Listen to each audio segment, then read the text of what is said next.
عبادت میں بھی اس ایسے عمل سے روکا گیا کہ جس کی وجہ سے کسی کو تکلیف ہو۔ مثال کے طور پہ فرمایا گیا کہ جب نماز کے لیے آؤ تو اچھے لباس میں آؤ، بدبودار لباس میں نہ آؤ، منہ سے بدبو نہیں آنی چاہیے۔ آپ نے فرمایا کہ جو کچا پیاز، کچا لہسن کھائے تو ہمارے مسجد کے قریب نہ آئے، کیونکہ اس کی بدبو سے دوسروں کو تکلیف ہوگی۔ فرمایا کہ جب تلاوت کرو تو کسی کی عبادت میں خلل نہ ہو، اس لیے مسجد کے اندر اگر دوسرے لوگ موجود ہوں تو ایسی صورت میں آہستہ آواز میں تلاوت کرو۔ فرمایا کہ جب تم عمرہ کرنے، حج کرنے جاؤ تو وہاں پر بھی کسی کو تکلیف نہ دو۔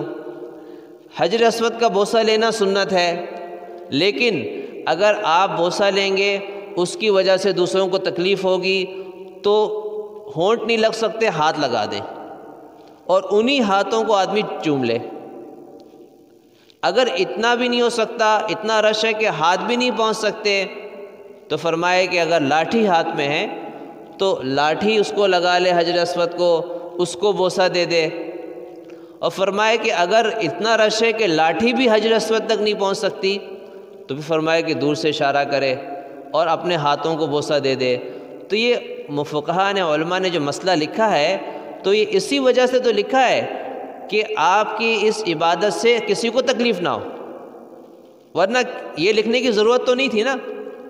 یہ حکم ہوتا کہ بس بوسہ دینا سنت ہے، ہر کوئی بوسہ دے۔ نہیں، فرمائے کہ ایسی صورت میں جب تکلیف کا اندیشہ ہو تو پھر بوسہ دینا بھی نہیں چاہیے، کیونکہ کسی کو تکلیف دینا کیا ہے؟ گناہ ہے نا۔ تو ایک سنت عمل کی خاطر کسی کو تکلیف دینا جائز نہیں ہے۔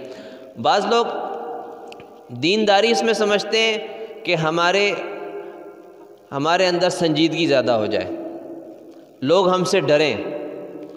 یہ بھی کوئی دینداری کی علامت نہیں ہے۔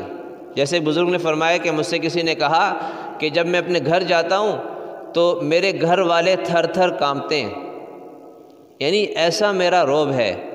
تو فرمایا کہ یہ انسانیت نہیں، درندگی ہے۔ انسان انس سے ہے، یعنی اس کی وجہ سے دوسروں کو انسیت، الفت، محبت ہونی چاہیے۔ فرمایا کہ اگر آپ کی وجہ سے دوسرا تھر تھر کانپ رہا ہے، ڈر رہا ہے، تو آپ میں انسانیت تو نہ ہوئی۔ ہاں، کوئی درندہ ہوتا ہے اس سے انسان ڈرتا ہے، شیر آ گیا اس سے ڈرتا ہے، کوئی بھیڑی آ گیا اس سے ڈرتا ہے، تو معلوم ہوا کہ یہ درندگی کی نشانی ہے کہ لوگ اس سے انسان ڈرتے ہیں، لیکن انسان سے انسان نہیں ڈرتا۔ آپ صلی اللہ